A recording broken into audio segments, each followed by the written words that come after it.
Hi, I'm Griff. This is a new segment called History Lesson. We're covering Halo Wars 2. With the new release of Halo Wars 2 being today, it may be a good idea to educate ourselves with a little history lesson. But don't worry, I'll avoid any and all potential spoilers. Today, I'm only going to focus on the characters and events that lead up to or explain Halo Wars 2. First off, let's take a look at one of the most iconic ships the UNSC has to offer, the Spirit of Fire and its acting captain. The Spirit of Fire is a modified Phoenix-class colony ship that was built in 2473. It was outfitted with a magnetic accelerator cannon and other armaments, effectively turning it into a warship. The commanding officer of the Spirit of Fire is Captain James Cutter, who assumed command in 2531. James Cutter was born on Planet Reach June 12, 2479, and he was present during the Harvest Campaign in 2531, which was when the UNSC first made contact with the Covenant. The Spirit of Fire is massive, measuring in at an impressive 2.5 kilometers, or 8,200 feet. It was originally commissioned as a transport ship for colonists, as well as equipment needed for the UNSC's expansion efforts. Prior to the events of Halo Wars 2, the Spirit of Fire has been seen in two large conflicts, the first being the Battle of Arcadia on February 9, 2531, and the next was the Battle of Shield 0459 on February 23, 2531.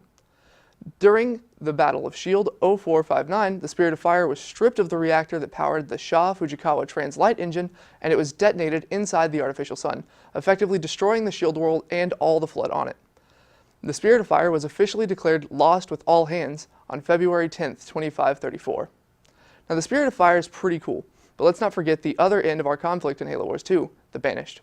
The Banished existed as its own organization separate from the Covenant, fighting against it before the Great Schism, an event that began October 20th, 2552, and broke out into an actual war November 3rd, 2552.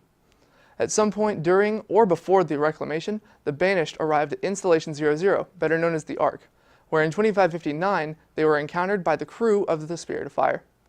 The Banished is mostly comprised of Jarl-Hanai, or the Brutes for short, led by the Brutes Atriox and Decimus. Unlike most Jarl-Hanai, Atriox does not care for the Sangheli Jarl-Hanai War, which started after December 11, 2552, and is ongoing. He views it as petty. Atriox, the chieftain of the Banished, being no stranger to war, carries an energy mace called Chainbreaker, a weapon he made himself from parts of a gravity hammer. He is also outfitted with Jarl-Hanai power armor that he has customized with spoils from different battles. Decimus, acting general in the Banished, is less forgiving than Atriox, often sending Sangheli under his command on suicide missions and executing those who fail to achieve victory for him. Well, that was a brief look at the history of characters, equipment, and different events surrounding Halo Wars 2. So let's get back to some gameplay.